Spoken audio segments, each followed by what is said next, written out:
books mean to you? What do partition archives mean to you?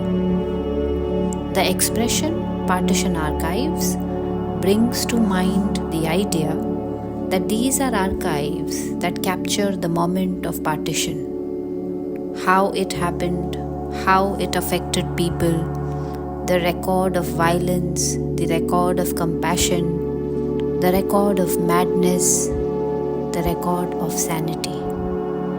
Documents of political history and documents of social history, and people's voices recounting what happened and what did not happen too. So we turn to films, fiction, or memoirs that capture or reconstruct those times.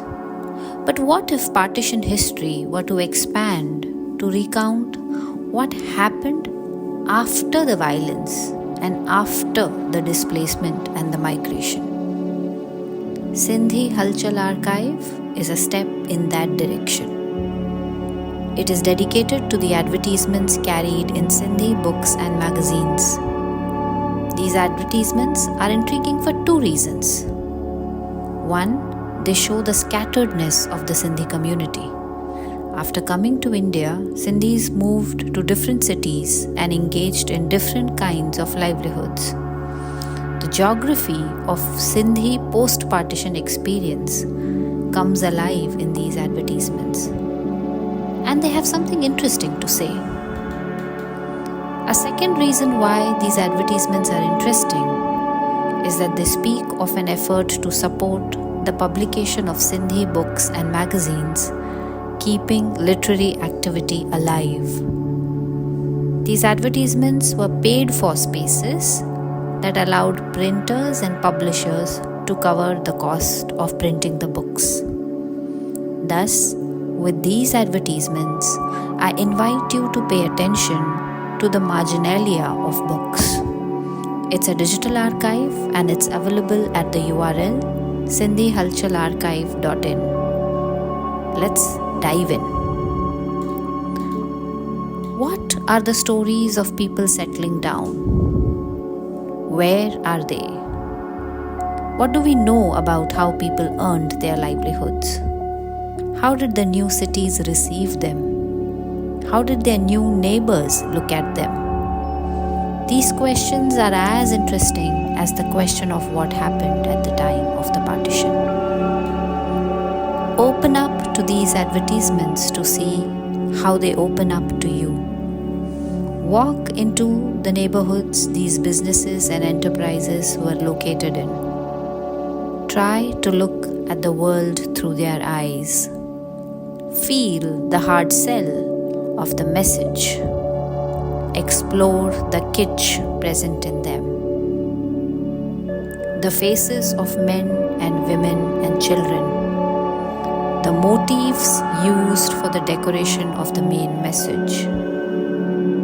The plain wall of text with different fonts and varied layout. A first look at these advertisements makes one want to dismiss them. After all, who pays attention to them? They are not the book. They are a distraction.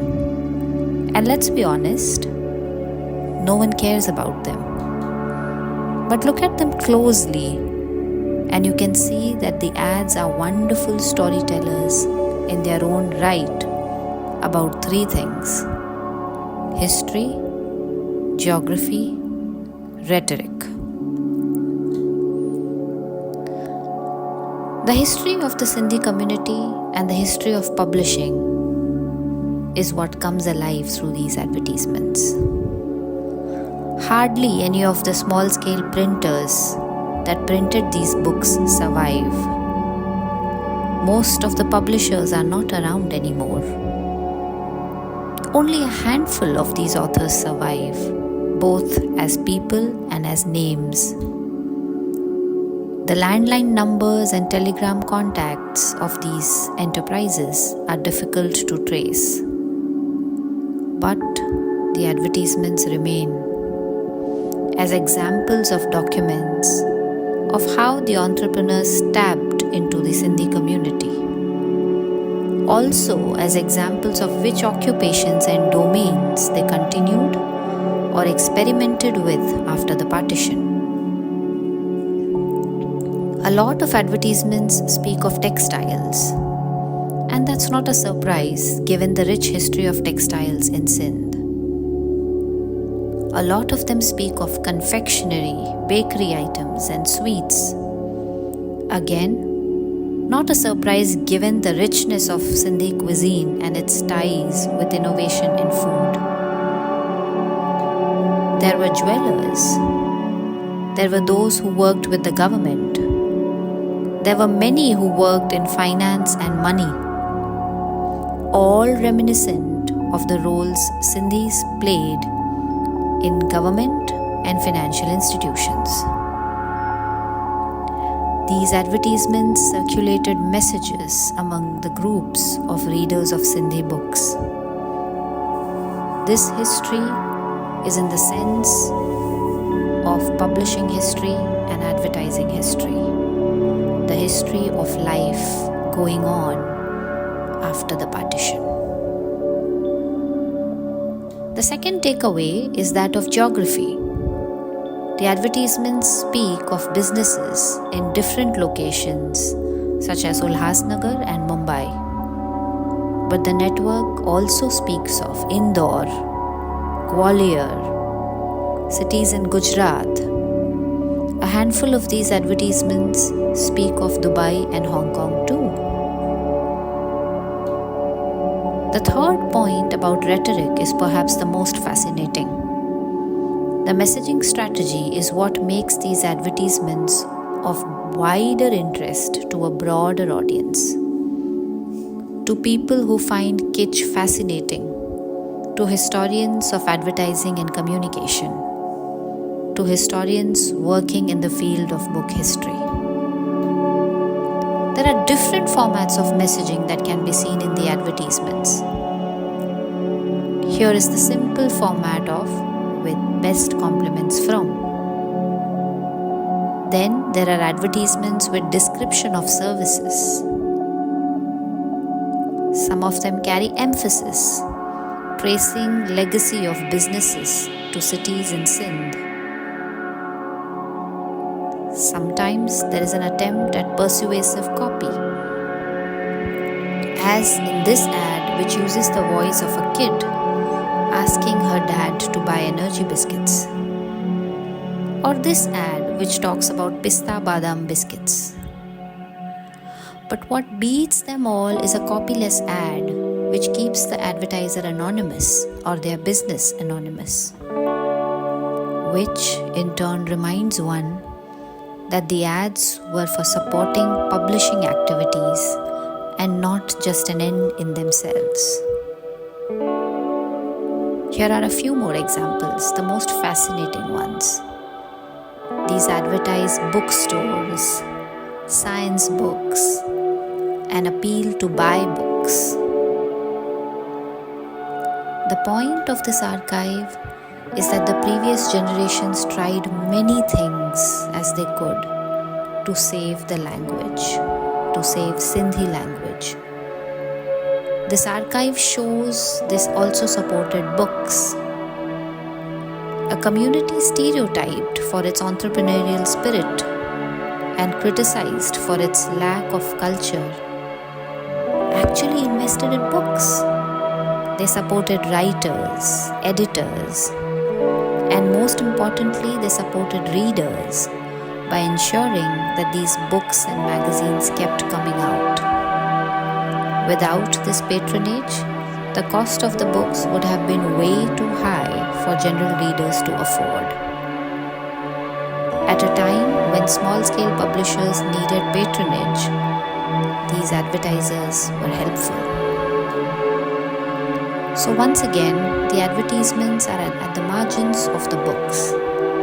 But in this archive, they help us see the Sindhi community and publishing history in a different light. This archive is called Halchal as a way of capturing the spirit of hustle. Halchal means hustle. And could not think of a better name for the archive. It shows the hustlers that Sindhis were and are.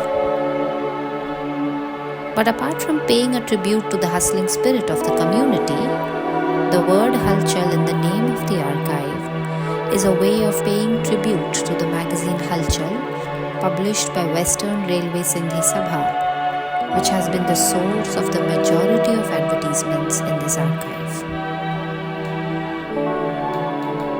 The logo itself is inspired by one of the motifs used in the advertisements. It speaks of the beautiful message of flying away from the prison or the safety of the cage. Flying away to freedom, but also to risk and adventure. Sindhi Halchal Archive hopes to expand the practice of textual archiving, to look beyond the text for traces of life, for traces of publishing. Let us look at these archives. Let us look for these stories of survival together. Among Sindhi community, of course, but also among Punjabi and Bengali and other communities and neighborhoods and cities affected by the partition. Let me end on a note of another invitation. If you know of any business or family or an advertisement that could become a part of this archive, get in touch. If you volunteer to share your business story or family history of survival, do get in touch. Let's meet at the archive. Yours, mine, Sindhi, Bengali, Punjabi, and of everyone and everything that speaks of how people lived and are living their lives after moving elsewhere. This is the moment